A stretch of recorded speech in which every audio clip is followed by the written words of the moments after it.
Hello guys! Welcome to my channel!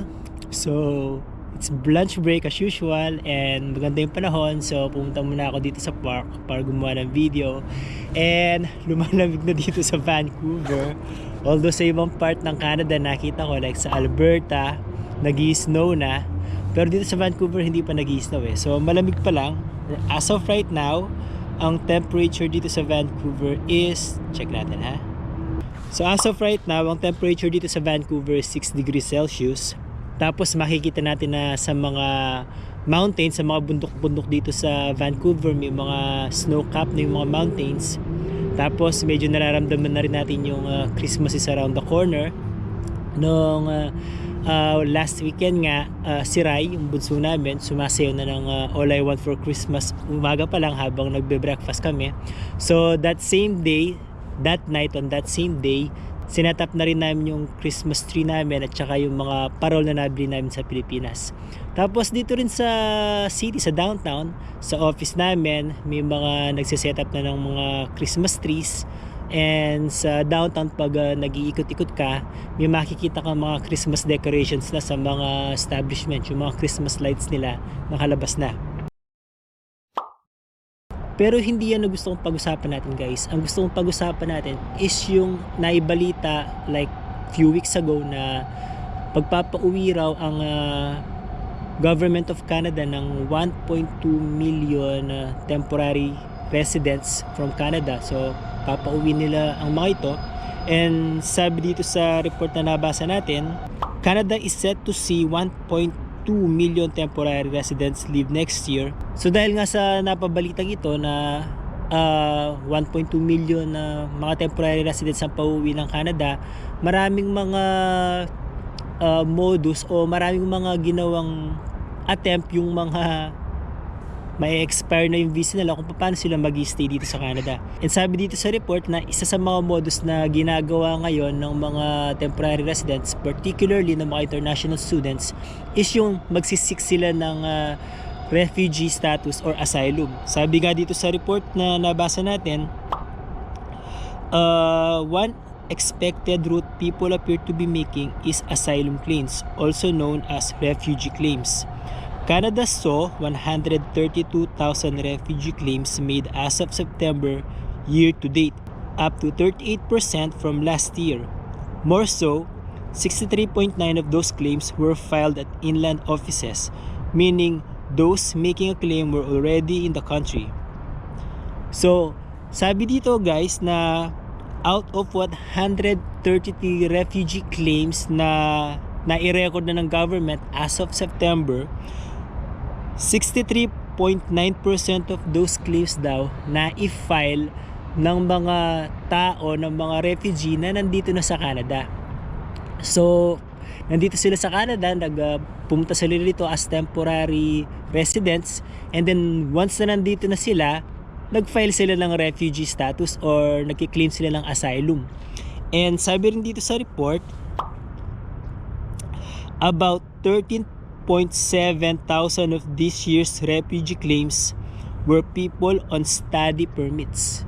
So, out of that 133,000 refugee claims, 13,700 of those are from the international students. So, magtataka ka bakit after nilang mag-aral dito or habang nag-aaral sila dito, and then biglang nag-introduce ng mga bagong policies ang federal government. Right now, nagiging route ng mga estudyante na siguro hindi sila makakakuha ng PGWP kasi nga humigpit na yung PGWP. Makikita yan dito sa video na ginawa ko. Ang isa sa mga ways para manatili sila dito sa Canada is mag-seek ng refugee status or mag-claim ng asylum. Tapos ito pa ang isang ironic na pangyayari guys. Almost 4 years ago pala, pinilano ng federal government ni Justin Trudeau na magpasok ng 1.2 million immigrants. Makikita natin yan sa video na ito. And then 4 years later, dahil sa sobrang dami na nga ng mga temporary workers dito sa Canada, temporary residents na nagko-cause ng napakaraming problema dito sa Canada, at siyempre dahil maghahalala na next year, gusto magpabango ng mga politicians sa mga citizens na boboto, 1.2 million din ang pauuwiin nila next year mula sa mga temporary immigrants na nandito sa Canada. Actually, may video ako from a few weeks ago na meron tayong kakilala na may kakilalang international student na uuwi na ng Pilipinas kasi nga nagka-problema ata sila or hindi sila makakuha ng enough points para magstay dito sa Canada. So, uuwi na lang sila. Ito yung video na yan. Makikita natin yung video nandito. And then, kahit yung kaibigan ko na nasa Saskatoon, minessage ako na as of now, nasa Saskatoon pa rin siya. Minessage niya ako at sinabi nga niya na nagsara yung pathway niya.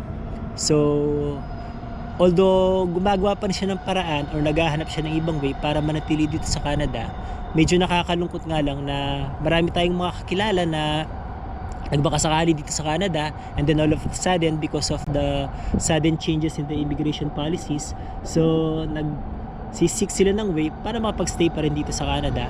At yung iba naman na hindi pinalad tulad nung kakilala ng kaibigan namin, uuwi na lang sila ng Pilipinas kasi hindi sila nakakuha ng enough points. So marami tayong mga kakilala rito na nag-iisip-isip ng ibang mga paraan para manatili pa rin dito sa Canada. Kasi nga kung may expire yung visa nila, obligado silang umuwi sa Pilipinas, di ba? So yung iba, naghahanap ng mapapangasawa para sakaling kung makapag-asawa sila rito, baka sakaling mapetisyon sila ng asawa nila. Although may mga kakilala rin tayong mga ganyan na talaga nagpupunta rito para nga makapag-asawa at maging Canadian citizen.